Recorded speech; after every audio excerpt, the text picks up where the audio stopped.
Hello दोस्तों। आज जो है कि फिर हम लोग आए हैं सुपर साइंस गुरुकुल में।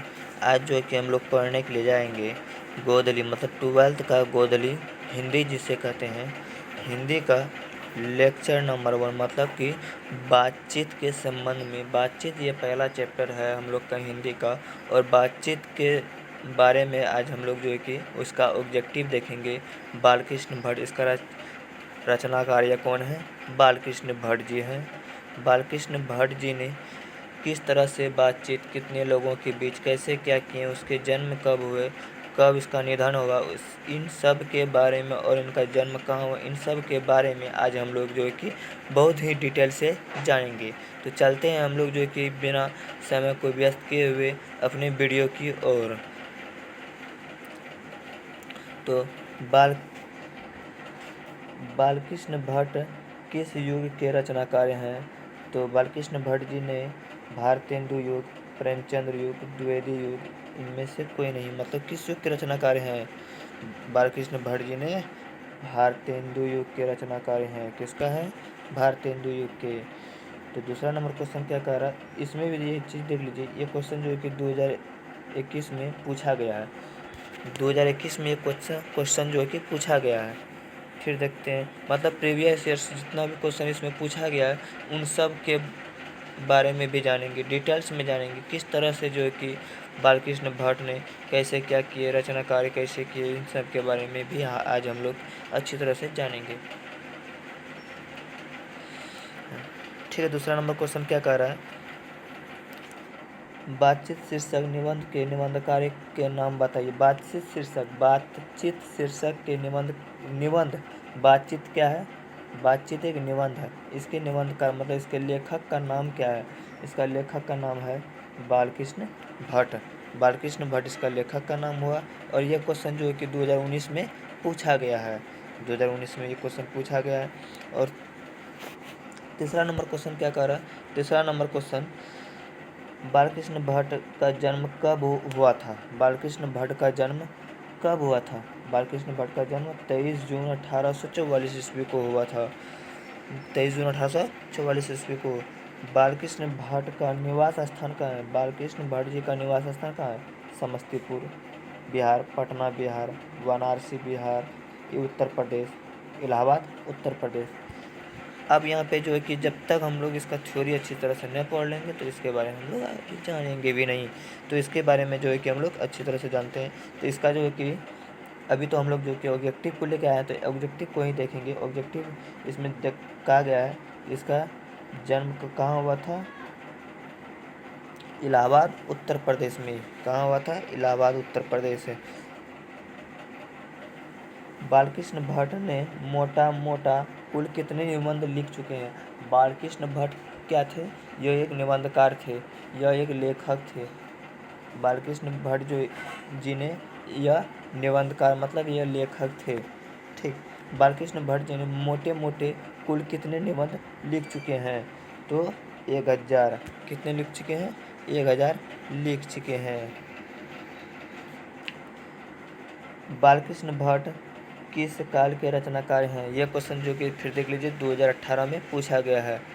2018 में पूछा गया है। तो बालकृष्ण भट्ट किस काल के रचनाकार हैं? आदिकाल, भक्ति काल, रीतिकाल, आधुनिक काल। किस काल के रचनाकार हैं? आधुनिक काल के रचनाकार हैं। कब के हैं? आधुनिक काल के रचनाकार हैं। बालकृष्ण भट्ट की रचना बातचीत क्या है? बातचीत क्या है? एकांकी, कहानी, यथा, ललित निबंध। यह क्या है? एक ललित निबंध है। क्या है? ललित निबंध। इसके बारे में तो अभी हम लोग जो है कि तुरंत ही जान चुके हैं कि बालकृष्ण भट्ट ने मोटे मोटे कितने निबंध लिख चुके हैं। यह क्या है? निबंधकार हैं। फिर यहाँ पे देख लीजिए क्या लिखा है, बातचीत शीर्षक निबंध के निबंधकार कौन है? निबंध जब ही आए तो समझ लेना कि बालकृष्ण भट्ट का ही है। तो बालकृष्ण भट्ट का है। बातचीत शीर्षक जब आए, ब से बात, ब से बात, ब से बालकृष्ण भट्ट, ब से बातचीत, ब से बालकृष्ण भट्ट। ये आप लोग का ट्रिक हुआ, याद रख लीजिएगा। ठीक है। इसी तरह से जो है कि हम लोग अभी आगे बहुत सारे ट्रिक बताते रहेंगे।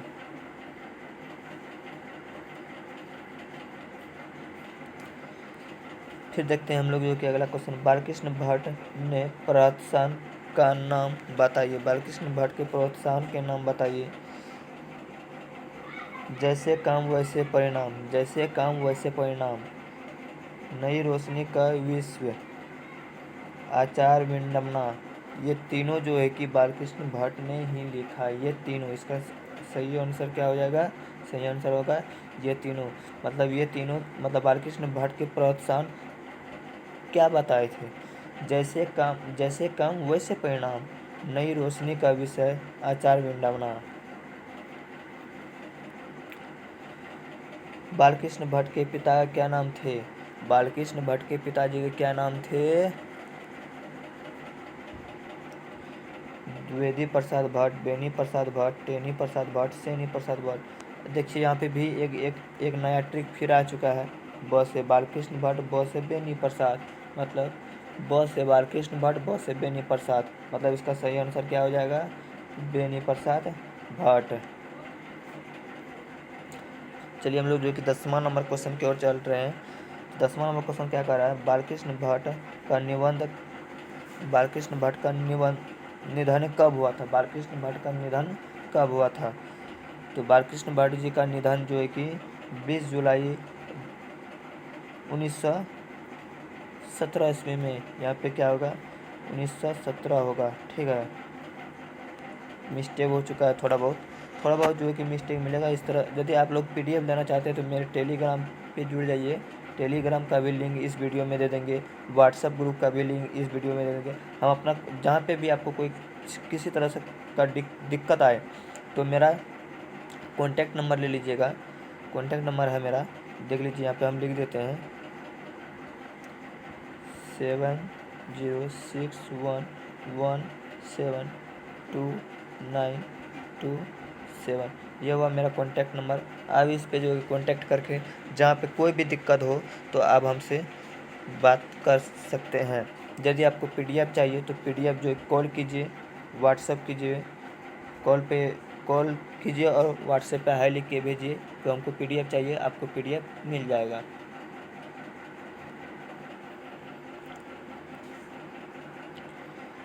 चलते हैं 11वां नंबर क्वेश्चन की ओर।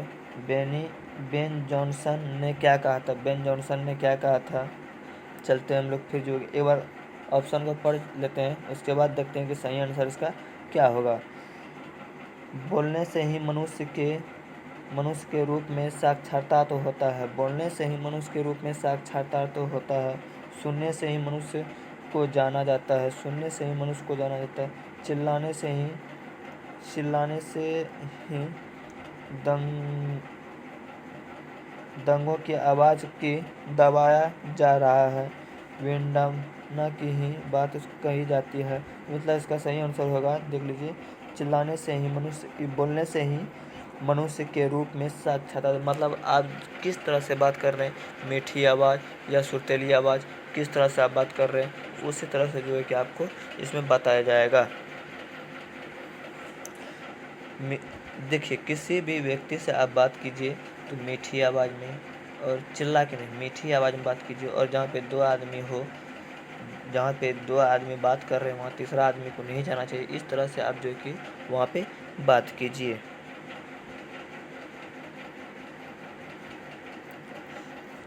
एडिसन का मत क्या है? एडिसन का जो है कि मत क्या है? एडिसन का मत हो गया आप लोग का, एडिसन का मत क्या है? इसका जो है कि सही आंसर हो जाएगा, असल बातचीत सिर्फ दो व्यक्तियों में ही होता है। इसका एक बार आंसर पढ़ लेते हैं, इसका सही आंसर क्या होगा? सच्ची बातचीत 3 व्यक्तियों में होता है। क्या सच्ची बातचीत 3 व्यक्तियों में होता है? नहीं, ये बातचीत 3 व्यक्तियों में नहीं होता। असल बातचीत सिर्फ 2 व्यक्तियों में ही हो सकती है। ये सही आंसर होगा। मगर फिर एक बार जो कि ये दोनों भी पढ़ लेते हैं, क्या इसका सही आंसर होगा? झूठी बातचीत 4 व्यक्तियों में होता है। क्या झूठी बातचीत 4 व्यक्तियों में होता है? नहीं होता है। सच्ची बातचीत 5 व्यक्तियों में हो सकती है? नहीं, असल बातचीत जो कोई भी बातचीत हो तो आप 2 ही व्यक्तियों में बात कर सकते हैं। चलिए हम लोग तीसरा नंबर क्वेश्चन की ओर जा रहे हैं। तीसरा नंबर, शक्ति शब्द को लिंग कहते हैं। शक्ति शब्द को कौन सा लिंग कहते हैं? शक्ति शब्द को स्त्रीलिंग कहते हैं। शेक्सपियर शब्द के किस भेद के अंतर्गत आता है? शेक्सपियर शब्द जो है किस भेद के अंतर्गत आता है? शेक्सपियर शब्द जो कि व्यक्तिवाचक संज्ञा के अंतर्गत आता है। शेक्सपियर शब्द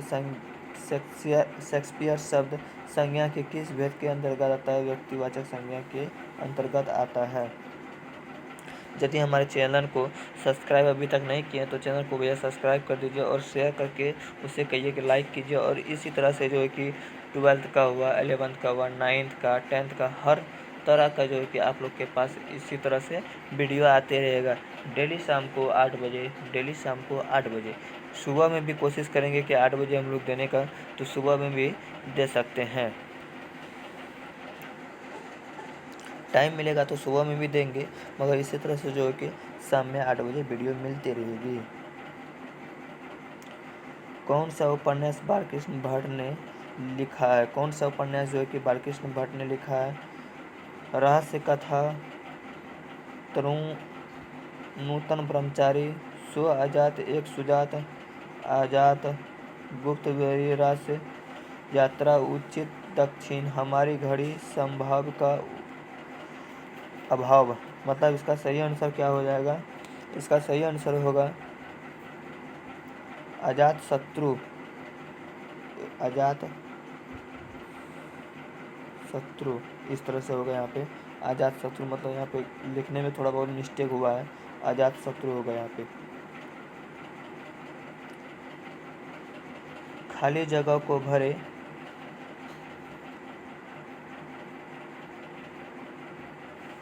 देख लीजिए, खाली जगह को भरे अनेक प्रकार की शक्तियाँ जो वरदान की शक्ति ईश्वर ने मनुष्य को दी है, उनमें ... भी एक है। ये क्या है? वाक की शक्ति। वाक मतलब बोलने की। वाक मतलब क्या होता है? बोलने की शक्ति। बोलने की शक्ति जो हमारे भगवान ने मनुष्य को एक वरदान की तरह दी है। आप किस तरह से कैसे किससे व्यवहार, किस तरह से कैसे बातचीत कर रहे हैं, ठीक है। और इसी तरह से जो है कि जो है कि अब हमारा क्वेश्चन ख़त्म हो चुका है। 16 क्वेश्चन है जो है कि आज हम लोग लेके आए थे, 16 क्वेश्चन कंप्लीट हो चुका है। और इसी तरह से जो है कि वीडियो आती रहेगी आप लोग के पास। और चैनल को सब्सक्राइब कर लीजिएगा, लाइक कीजिए और अपने दोस्तों के पास भी शेयर कीजिए यदि आप वो लोग ऑब्जेक्टिव पढ़ना चाहते हैं। तो ऑब्जेक्टिव के लिए ऑब्जेक्टिव हुआ, सब्जेक्टिव हुआ और बहुत सारे क्वेश्चन होंगे जो कि 9, 10, 11, 12 का ही आते रहेगी डेली शाम को 8 बजे। और सुबह को भी कोशिश करेंगे किसी भी टाइम देने का, तो देखेंगे किस टाइम हमको टाइम मिलता है उस तरह टाइम हम देते रहेंगे। तो चैनल को सब्सक्राइब कर लीजिएगा, लाइक। चलते हैं हम लोग। Goodbye, thank you.